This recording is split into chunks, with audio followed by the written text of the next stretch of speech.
Qala Rasulullah sallallahu alaihi wasallam, "Raghima anfu rajulin dzukirtu 'indahu falam yusalli 'alayya. Wa raghima anfu rajulin dakhala 'alayhi Ramadan fantalaqa qabla an yufarqa. Wa raghima anfu rajulin adraka 'indahu abawahu al-kibar falam yudkhilahu al-jannah." Hadis riwayat oleh Imam Ahmad daripada Abi Hurairah radhiyallahu anhu. Kata Abu Hurairah, telah bersabda oleh Nabi sallallahu alaihi wasallam, ada 3 golongan, kata Nabi, di kalangan umat aku yang cukup rugi dalam bulan Ramadan. Kata Nabi, ada 3 golongan daripada umat aku yang kalau sekiranya ada pada kita malam ini mau kena berubah. Kalau ada, kita tak berubah, bermakna kita di kalangan umat Nabi sallallahu alaihi wasallam yang cukup rugi, kata Nabi. Yang pertama, kata Nabi, "Raghima anfu rajulin dzukirtu 'indahu falam yusalli 'alayya."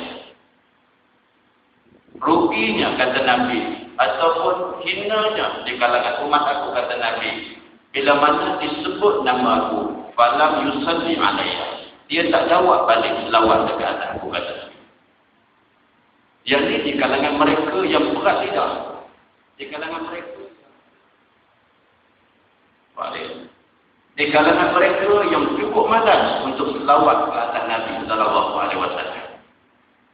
Terutamanya bila mana ada orang menyebut nama Nabi sallallahu alaihi wasallam, dia buat tak endang dengan ungkapan ataupun tidak balas semula orang kata sallallahu alaihi wasallam ke atas Nabi sallallahu alaihi wasallam. Tuan-tuan, kita di kalangan umat yang rugi, kata Nabi. Selawat ni satu perbuatan, satu benda yang cukup mudah. Satu benda yang cukup mudah. Dia tak perlu kepada tenaga, hanya perlu kepada pergerakan mulut semata-mata. Benda mudah dan ganjarannya di sisi Allah Subhanahu wa taala cukup besar. Allah sebut dalam Quran, "Innallaha wa malaikatahu yusalluna 'alan nabi. Ya ayyuhalladzina amanu sallu 'alaihi wa sallimu taslima." Allah dan para malaikat berselawat dekat atas Nabi. Lalu Allah perintahkan kepada orang yang beriman, "Wahai orang yang beriman, sallu 'alaihi wa sallimu taslima." Selawatlah kamu ke atas Nabi sallallahu alaihi wasallam. Ini satu benda yang mudah. Di mana-mana kita boleh selawat. Jangan padam. Selawat ni dia tak ada time. Kita tengah buat kereta, kita boleh selawat. Tengah berjalan, kita boleh selawat. Tengah menjangkut, kita boleh selawat. Tengah kerja, boleh selawat. Tengah kita masak gulai, kita boleh selawat. Anytime. Tapi ganjaran di sisi Allah Subhanahu wa taala cukup besar. Ibnu Farhun Al-Qurtubi ketika mentafsirkan ayat "Innallaha wa malaikatahu yusalluna 'alan nabi", kata dia, siapa-siapa yang selawat dekat atas Nabi sallallahu alaihi wasallam, Allah bagi kelebihan dekat dia. Di antaranya, kata Ibnu Farhun Al-Qurtubi, Allah Subhanahu wa taala akan selawat paling dekat orang yang selawat ke atas Nabi sallallahu alaihi wasallam. Yang kedua, mereka akan diberi syafaat oleh Nabi sallallahu alaihi wasallam di akhirat. Kata Ibnu Farhun Al-Qurtubi, muslimin dan muslimah yang dirahmati Allah, suka saya nak bawa satu hadis Nabi daripada Ibnu Mas'ud radhiyallahu anhu. Kata Nabi, "Aulan nas bi yaumal qiyamah aktsaru alayya salat." Hadis riwayat Al-Imam Tirmizi wa Ibnu Hibban. Kata Nabi, "Aulan nas bi", orang yang paling utama sekali bagi aku, kata Nabi, yaumal qiyamah, di akhirat sana. Yang mana mereka ini aktsaruhum alayya salat, yang mana mereka ini dekat dunia banyak selawat dekat aku, kata Nabi. Kata Nabi, besok di hari kiamat, besok di mahsyar Allah, dikala manusia dalam keadaan letih, dikala manusia dalam keadaan kelam kabut, duk menilai, duk hitung amalan sama ada boleh selamat ataupun tidak dalam keadaan suasana yang begitu wablah pada waktu itu. Waktu itu Nabi datang mai jumpa dia. Kata Nabi, "Aulanas." Di hari kiamat besok kata Nabi, orang yang macam ni lah. Orang yang dulu dekat dunia dulu dia banyak selawat dekat atas aku. Lalu orang yang macam ni kata Nabi, dia akan capai dulu orang yang macam ni. Bahagia kita pada waktu itu tuan-tuan. Dalam keadaan kita kelapa, dalam keadaan kita duk hitung amalan. Sama ada kita boleh selamat ataupun tidak. Sama ada kita boleh masuk syurga ataupun tidak. Waktu tu memang tak tahu nak kata. Tiba-tiba Nabi datang dekat kita, Nabi ajak duduk dalam kelompok Nabi SAW. Waktu tu kegembiraan bukan kebanggaan. Muslimin dan muslimah. Bermakna kita dapat syafaat daripada Nabi SAW. Jadi yang pertama. Sebab tu saya menyebut kepada tuan-tuan, perbanyakkan selawat. Tuan dan saya sendiri, saya banyakkan selawat. Mudah-mudahan kita boleh syafaat daripada Nabi SAW. Yang kedua kata Nabi di kalangan umat aku yang rugi. Waralima amru rajulin dakhala alaihi Ramadan. Fansalaqa qabla an yughfara. Yang kedua kata Nabi di kalangan umat aku yang cukup rugi dalam bulan Ramadan. Bila mana masuk dia bulan Ramadan sehingga habis bulan Ramadan, tetapi kata Nabi, dia tidak diampunkan dosa dia oleh Allah Subhanahu wa taala. Orang yang macam ni kata Nabi, umat aku yang macam ni kata Nabi cukup rugi. Kerana bulan Ramadan adalah bulan maghfirah, bulan keampunan daripada Allah Subhanahu wa taala. Wa futihat abwaabul jannah. Di mana bulan Ramadan Allah luaskan, Allah buka pintu-pintu syurga seluas-luasnya, menandakan rahmat Allah, menandakan maghfirah Allah, keampunan Allah Subhanahu wa taala. Tetapi kata Nabi, rugi di kalangan umat aku yang kalau sekiranya masuk pada Ramadan dia tidak minta ampun kepada Allah, dia tak istighfar, dia kurang untuk orang kata menghapuskan dosa dia, terutamanya dalam bulan Ramadan. Tuan-tuan, kebanyakan istighfar. Istighfar satu benda yang mudah. Astaghfirullahaladzim. Kita minta ampun dengan Tuhan. Kerana istighfar ni cukup banyak kelebihan. Dalam kitab-kitab kita buka banyak disebut min fadail istighfar. Di antara kelebihan-kelebihan istighfar cukup banyak. Allah Subhanahu wa taala juga menyebut kalau sekiranya di kalangan kamu, wahai Nabi-Nabi, di kalangan kamu ada masalah, umat-umat kamu ada masalah, maka Allah menyuruh istighfar. Allah sebut di dalam surah An-Nur, Allah ajar Nabi Nuh alaihi salam, wahai Nabi Nuh, kalau sekiranya umat kamu datang mengadu dekat kamu, ada masalah di kalangan mereka, ada yang tanaman tak jadi, mereka datang mengadu dekat kamu, ada yang tidak ada anak, ada yang bankrupt, bisnes dan sebagainya. Pendek kata, ada macam-macam masalah. Allah ajar Nabi Nuh, ya Nuh, istaghfiru rabbakum innahu kana ghaffara. Allah ajar Nabi Nuh, wahai Nabi Nuh alaihi salam, kalau sekiranya umat kamu ada masalah, kamu suruh dia istighfar. Istaghfiru rabbakum. Suruh dia minta ampun dengan Tuhan, istighfar dengan Tuhan. Innahu kana ghaffara. Karena Allah itu Maha Pengampun. Yursilis samaa'a 'alaikum midrara. Dengan kamu minta ampun dengan Allah, dengan kamu banyak istighfar kepada Allah, Allah turunkan daripada langit itu hujan midrara dengan selebat-lebatnya. Tanda Allah merahmati kamu dengan sebab kamu istighfar. Wa yumditkum bi amwalin wa banin wa yaj'al lakum jannat wa yaj'al lakum anhara. Kata Allah. Dan Allah jadikan bagi kamu, Allah memperbanyakkan bagi kamu harta benda kamu dengan kamu banyak istighfar.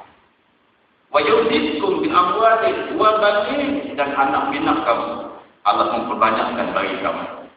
Wa yaj'al lakum jannat, dan Allah jadikan bagi kamu kata tanaman, kebun kamu itu subur, dan Allah jadikan bagi kamu sungai.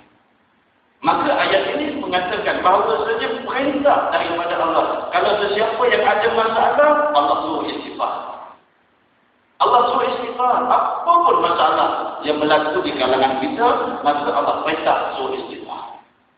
Muslimin dan muslimah yang dalam majlis Allah, istighfar, minta ampun dengan Allah. Sebab itu di antara punca, sebab doa kita Allah tak mustajab, Allah tak pandang, Allah tak tengok. Di antaranya sebab dosa itu sebagai penghalang. Dosa sebagai hijab penghalang daripada doa kita sampai kepada Allah Subhanahu wa taala. Sebab itu Allah perintahkan kita sebelum berdoa perbanyakkan istighfar. Dengan kamu istighfar, Allah ampunkan dosa kamu, maka pintu hijab itu terbuka. Bila hijab itu terbuka, maka kalau sekiranya kamu berdoa kepada Allah, nescaya doa kamu direct Allah tengok. Muslimin dan muslimah yang dirahmati Allah, sudah saya nak bawa bagaimana Hasan al-Basri rahimahullah taala.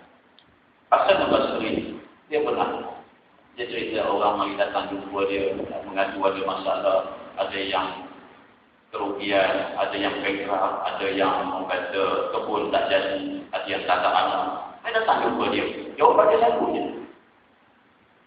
Kamu balik istighfar banyak-banyak.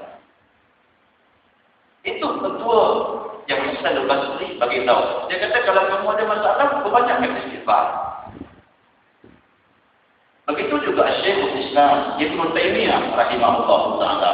Juga dia pernah menyebut di dalam kitab dia, kalau sekiranya dia ada musim kepada ada susah hati, dia akan istighfar. Sehari kadang-kadang lebih daripada 1000 kali dia istighfar. Alhamdulillah dengan istighfar Allah memudahkan, Allah mampukan masalahnya. Sebab itu suka saya nak bawa satu cerita bagaimana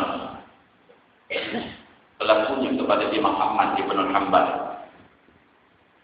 Imam Ahmad Ibn Hanbal, kita semua tahu, seorang ahli mujtahidin, seorang ulama yang mujtahid, a'immatul mazahib al-arba'ah, salah seorang daripada imam 4 mazhab. Orang yang masyhur dengan kealiman dia, dengan orang kata tawadhu'nya. Dia pernah satu ketika pergi mengembara. Balik daripada mengembara, dia terlampau penat sangat. Sebelum nak balik ke Mekah, dia berhenti di satu masjid. Bila dia berhenti di satu masjid, dia nak berehat. Dia masuk dalam masjid. Dia letak beg dia di tepi. Waktu dia nak balik itu, tiba-tiba kebetulan pada waktu itu ada Tok Sia sedang orang kata cuci masjid. Tok Sia kata, ya Syekh, kamu tak boleh tidur dekat sini, dia kata. Kalau kamu tidur dekat sini, nanti orang kampung nampak, orang kampung tahu, nanti orang kampung akan subuh semua nak tidur dekat masjid ni, dia kata. Imam Ahmad Ibn Hanbal, dia kata, saya nak sekejap je, pada saya terlampau penat, dia kata. Tok Sia ni, dia nak kenal Imam Ahmad Ibn Hanbal. Cuma dia tahu dulu ni tuan-tuan, tak ada televisyen, tak ada surat khabar. Jadi waktu tu orang kenal lama. Orang kenal siapa syekh yang paling besar di Mekah pada waktu tu. Orang semua kenal Imam Ahmad Ibn Hanbal. Tapi orang tak tahu macam mana rupa Imam Ahmad Ibn Hanbal. Terus dia tak kenal yang tu Imam Ahmad Ibn Hanbal. Lalu dia pun mengalah dengan sosial. Dia pun angkat beg dia. Kemudian dia keluar duduk di beranda. Dia duduk di beranda, dia pun letak beg dia nak berehat di beranda. Pasal sosial tak bagi tidur dalam masjid. Jadi dia tidur kalau. Waktu dia nak dia letak kepala, nak bagi. Sosial halau pula. Sosial kata, ya Syekh, kamu tak boleh tidur dekat luar ni. Kalau kamu tidur dekat luar ni, lagi orang nampak, dia kata. Lagi orang kampung nampak. Kalau orang kampung nampak, dia kata, habis pakai serbu mari sini, dia kata. Dia pun manualah, dia pun nak tanah, dia pun pergi. Dalam keadaan, orang kata waktu tu ta'am, dalam keadaan letih pada tu, dan dia waktu tu dah ajus, dah terlampau lemah sangat, ada orang tua. Dia lalu jalan-jalan sampai di satu pekan. Tiba-tiba ada seorang hamba Allah panggil dia. Ada seorang hamba Allah panggil dia. apa Allah dipanggil dia pun pergi ikut dengan hamba Allah ni. Hamba Allah ni ajak dia, seorang pemuda ni ajak dia pergi ke rumah dia. Dia pun jalan pergi dekat rumah dia sambil lupa apa semua. Kemudian dia masuk, kebetulan orang pemuda ni dia ada satu kilang roti. Pemuda ni dia ada kilang roti. Dia pun masuk dalam kilang roti dia. Imam Ahmad bin Hanbal pun masuk dalam kilang roti, berehat dalam kilang roti dia. Sambil orang muda tadi ni dia ambil tepung, dia ambil orang kata gula apa semua nak bacuk, nak buat roti lah, kata dia nak buka kilang. Dalam tu orang kata dia ambil tepung, dia ambil apa semua, kemudian dia campur, dia uli tepung. Dalam tu uli tepung tu, mulut dia ni tak lekang dengan beristighfar. Memang mulut dia tak lekang dengan beristighfar. Sekali dia uli, sekali istighfar. Sekali dia uli, sekali istighfar. Sekali dia uli, sekali istighfar. Mana mulut dia sengaja istighfar. Imam Ahmad bin Hanbal, bila dia tengok pemuda ni, mulut dia ni sengaja istighfar, dia pun jadi terkejut. Dia tengok, bagusnya orang muda ni. Bagus untuk pemuda ni. Dia pun bangun, dia pergi dekat pemuda tu. Dia kata, wahai pemuda, aku tertarik tengok kamu sambil duk uli tepung, sambil istighfar. Sambil uli tepung, sambil istighfar. Imam Ahmad bin Hanbal dia tanya, apa yang menyebabkan kamu boleh jadi macam ni? Pemuda ni bagi tahu, dia kata, ya Syekh, dia kata, dulu aku susah, dia kata. Dulu ni asal aku ni susah, dia kata. Pendek kata dulu, kais pagi, makan pagi, kais petang, makan petang, dia kata. Tapi aku dengar dulu, waktu aku dalam keadaan susah dulu, dia kata, aku dengar daripada Mekah, seorang ulama yang besar, nama dia Imam Ahmad bin Hanbal, dia kata. Dia pernah bagi satu fatwa, dia kata, satu petua, bukan fatwa, petua. Dia kata, siapa-siapa yang ada masalah, ada kerusingan, ada orang kata ditimpa musibah dan sebagainya, dalam keadaan dia berdoa, jangan lupa memperbanyakkan istighfar. Dia pun bisa dengar ungkapan ni daripada seorang ulama besar, iaitu Imam Ahmad bin Hanbal pada waktu itu. Dia pun istiqamah dengan istighfar. Dia kata istiqamah. Berjalan pergi istighfar, sambil berdoa minta dengan Tuhan ni supaya bagi kesenangan. Sambil doa kata duk menjangkut istighfar, hari-hari istighfar. Dia kata, dengan istighfar inilah dia kata, hari ini aku boleh buka kilang roti. Mana Tuhan mudahkan dia, Tuhan makbulkan doa dia dengan dia memperbanyakkan istighfar kepada Allah Subhanahu Wa Taala. Dia mengatakan bahawasanya hari ini sampai hari ini dia boleh buka kilang roti. Tapi dia kata, dalam banyak doa-doa saya, dia kata, semua Tuhan tak makbulkan. Cuma satu je dia kata Tuhan tak makbulkan doa dia kata. Imam Ahmad bin Hanbal tanya, wahai pemuda, apakah doa kamu yang belum Allah makbulkan lagi, dia kata. Dia kata, aku ingin sangat nak bertemu dengan seorang ulama besar, dia kata. Nama dia Imam Ahmad bin Hanbal, dia kata. Saya ingin sangat jumpa pasal dari lidah dia lah aku dapat istighfar, kemudian aku istiqamah dengan istighfar, sampai hari ini aku boleh jadi orang yang senang, dia kata. Tapi hari ini dia ada banyak lagi istighfar dengan sebab nakkan bertemu dengan Imam Ahmad bin Hanbal. Lalu Imam Ahmad bin Hanbal perkenalkan. Dia kata, wahai pemuda, sebenarnya akulah Imam Ahmad bin Hanbal.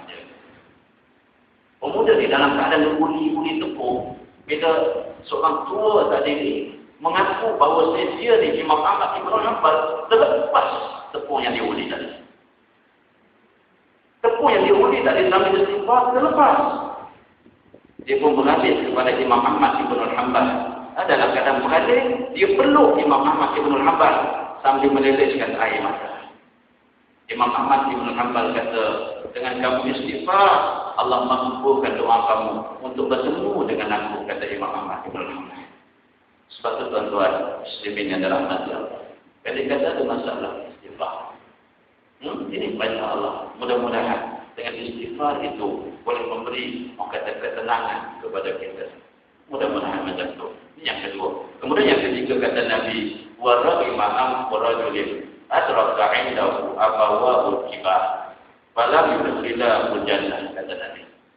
Ruginya di kalangan umat aku, kata Nabi, bila mana mereka ni ada mak ayah, ada abawahu kibar, ada mak ayah, tetapi dengan sebab adanya mak ayah dia tidak boleh masuk ke dalam syurga dengan sebab dia menerangkai mak ayahnya. Orang yang macam ni, kata Nabi, rugi. Terutamanya kata Nabi dalam bulan Ramadan Al-Mubarak. Sebab tu tuan-tuan, kita ada mak ayah.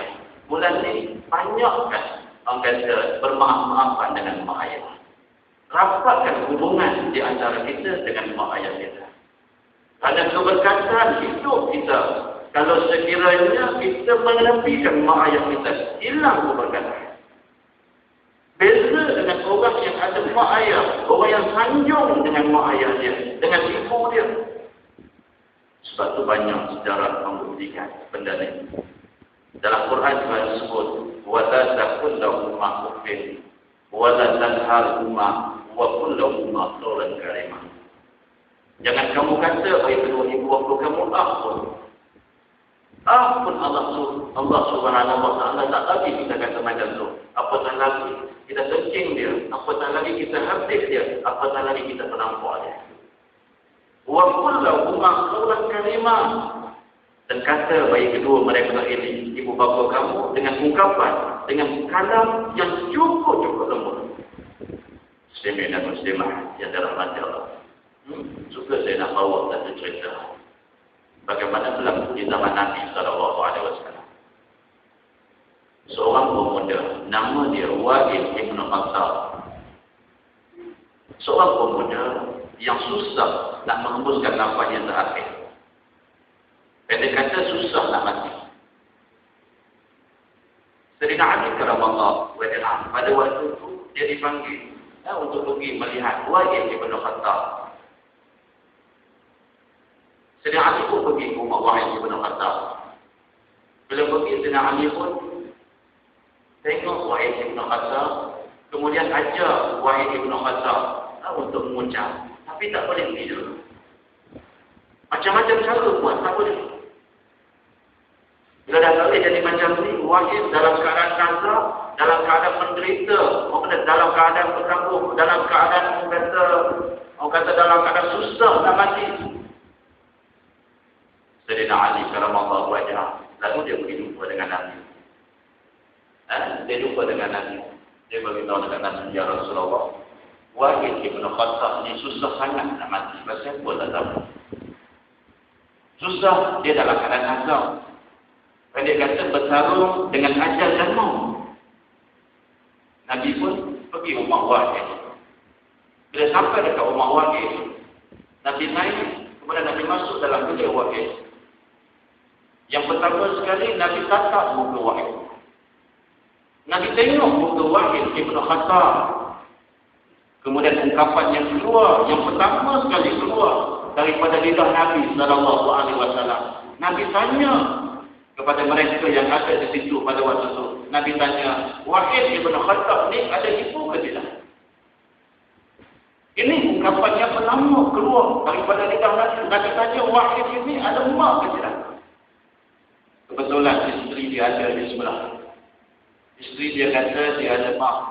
Tapi mak dia duduk di hujung kampung sana. Mak dia merajuk, isteri dia kata. Merajuk pasal Wa'il ibn Khattab ini semenjak dia kahwin, dia jarang balik rumah. Dia anak tunggal. Bila dia dah kahwin, dia jarang balik rumah. Jadi jarang balik rumah, mak dia terasa dengan sebab jarang dia balik rumah. Tuan-tuan, Allah gambarkan susah nak mati kerana mak terasa. Lalu Nabi perintahkan kepada Ali, wahai Ali, kamu pergi jumpa mak dia, bagi tahu mak dia, kata anak dia sekarang ni dalam keadaan susah, menderita, bertarung dengan ajal dan maut. Sakit ni bukan kepala. Jadi nak Ali pun pergi sampai ke rumah mak dia, bagi salam, dan mak dia jawab salam, bagi tahu dekat mak dia anak makcik dalam keadaan menderita, sakit ni tak tahu nak kata. Dia perlu kepada redha makcik. Dia perlu kepada kemaafan, maghfirah daripada makcik. Makcik redha kemudian dia.